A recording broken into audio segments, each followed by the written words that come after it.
இப்போ பொண்டாட்டியை சமைக்கும் நினைக்கலாம் கூடாது ப்ரோ. ஏன்னா இப்போ பொண்ணு கிடைக்கிறது கஷ்டம். பொண்டாட்டி தோசை சுட்டுச்சுன்னா நீ இங்கிட்ட மிக்சியில் சட்னி அரை கருது புருன்னு. முதல்ல எங்கள் ஐயாலாம் எங்கள் அப்பத்தாவை அப்படி நெஞ்சுக்கு வேட்டியை கட்டி அடியா அப்படின்றாரு. எங்கள் அப்பத்தா என்னங்க பா போய் கஞ்சி ஊத்துரு, கருவாடை பொரி, தக்காளி கூட்ட வை அப்படின்றாரு. சரிங்க. இப்போ எதுக்க முடியாதுல்ல. இப்போ வேமா போய் பொண்டாடிட்டு அடியே அப்படின்னா அது என்னடா இல்லை என்ன சத்தம் ஓவரா இருக்க என்ன இல்லை வரும்போது தொண்டை அடிக்கிட்டு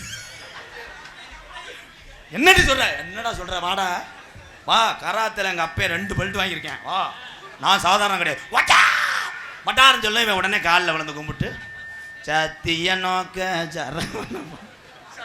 ஏன்னா ஆண்களுக்கு நிகரா எல்லா விஷயத்திலையும் தேர்ச்சி பெற்று விட்டார்கள் பெண்கள். அதே மாதிரி பள்ளிக்கூடத்தில் நம்ம பையில எங்கே படிக்கிறேன் இல்லைன்னு சொல்லாத. ஓ மையம் படிக்கலன்னா வெதரில் அடி.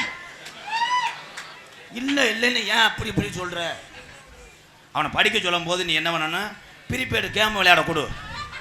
உன் மையம் விளையாண்டுக்கிட்டே இருப்பேன். அப்படியே பறிச்சு வச்சா நீக்கிறவங்களாம் வருவாங்க.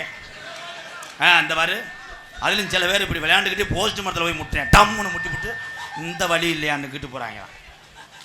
ஆனால் தன்னுடைய தாய் தகப்பன் கஷ்டத்தை உணர்ந்து இன்னைக்கு அனைத்து பள்ளிகளையும் முதலிடம் பிடித்தது ஆண்களை விட பெண் மாணவிகள் தான். வாழ்த்துக்கள். ஏன் சொல்கிறேன், இந்த படிக்கிற இந்த பயல்கள்லாம் பொம்பளை பிள்ளைய மூத்திரத்தை குடிக்கிறான்.